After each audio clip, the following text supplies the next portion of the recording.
নমস্কার। স্বাধীনতাহীনতায় কে বাঁচিতে চায় রে, কে বাঁচিতে চায়। আজ সেই দিন যেদিন আমাদের ভারতবর্ষ ব্রিটিশদের হাত থেকে মুক্তি পেয়েছিল। 14ই আগস্ট রাত 12টায় অর্থাৎ 15ই আগস্ট শুক্রবার আমরা ও আমাদের দেশ ভারতবর্ষ স্বাধীনতা লাভ করেছিলাম। আজ সেই স্বাধীনতা দিবস। আজ ৭৯তম স্বাধীনতা দিবস পালিত হবে প্রত্যেকটি স্কুলে, রাস্তার পাশের ক্লাবগুলিতে। আজকের জন্য যারা স্মরণীয় তারা হলেন নেতাজি সুভাষচন্দ্র বসু, বাঘা যতীন, ভগৎ সিং, বেগম হজরত মহল, ক্ষুদিরাম বসু, প্রফুল্ল চাকি, সূর্য সেন ইত্যাদি আরও সাহসী বিপ্লবীরা, যারা সবাই মিলে আমাদের দেশ স্বাধীন করেছিলেন। এবার বলি তাদের কাজ সম্পর্কে, অর্থাৎ অল্পের মধ্যে চেষ্টা করব তাদের কাজের ও তাদের সম্পর্কে কিছু বলার। যেমন প্রথমেই বলবো বাঘা যতীনকে নিয়ে। আসলে তার নাম ছিল যতীন্দ্রনাথ মুখার্জি। তিনি একবার 1 কিলে একটি বাঘ মেরেছিলেন বলে তার আরেক নাম বাঘা যতীন। তিনি ছিলেন একজন বাঙালি ব্রিটিশ বিরোধী বিপ্লবী নেতা। ভারতের বিরোধী সশস্ত্র আন্দোলনে তিনি অত্যন্ত গুরুত্বপূর্ণ ভূমিকা পালন করেছিলেন। এরপর আসি ভগৎ সিংয়ের কথায়। তিনি ছিলেন একজন ভারতীয় স্বাধীনতা সংগ্রামী এবং সমাজতান্ত্রিক বিপ্লবী।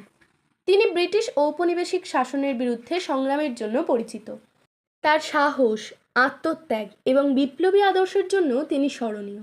বেগম হজরত মহল, যিনি আওধের বেগম নামেও পরিচিত, তিনি ছিলেন আওধের নবাব ওয়াজিদ আলী শাহের দ্বিতীয় স্ত্রী এবং 1857 থেকে 1858 সালের ওয়াধের শাসক। 1857 সালের ভারতীয় বিদ্রোহের সময় ব্রিটিশ ইস্ট ইন্ডিয়া কোম্পানির বিরুদ্ধে বিদ্রোহে তার অগ্রণী ভূমিকার জন্য তিনি পরিচিত। ক্ষুদিরাম বসু ছিলেন একজন বিপ্লবী এবং ভারতীয় স্বাধীনতা আন্দোলনের একজন শহীদ।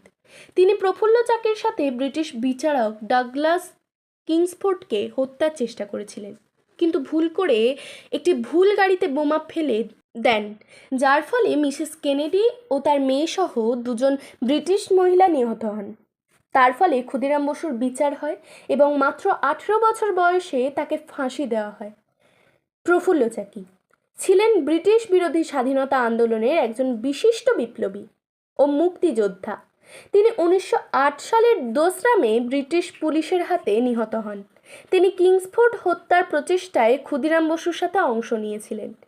সূর্য সেন বা সূর্যকুমার সেন, ডাকনাম কালু, যিনি মাস্টারদা নামে সমাধিক পরিচিত, ভারত উপমহাদেশের ব্রিটিশ বিরোধী স্বাধীনতা আন্দোলনের অন্যতম নেতা। সবশেষে আসি সুভাষচন্দ্র বসুর কাছে। তিনি ছিলেন ভারতের স্বাধীনতা আন্দোলনের এক অগ্রণী নেতা।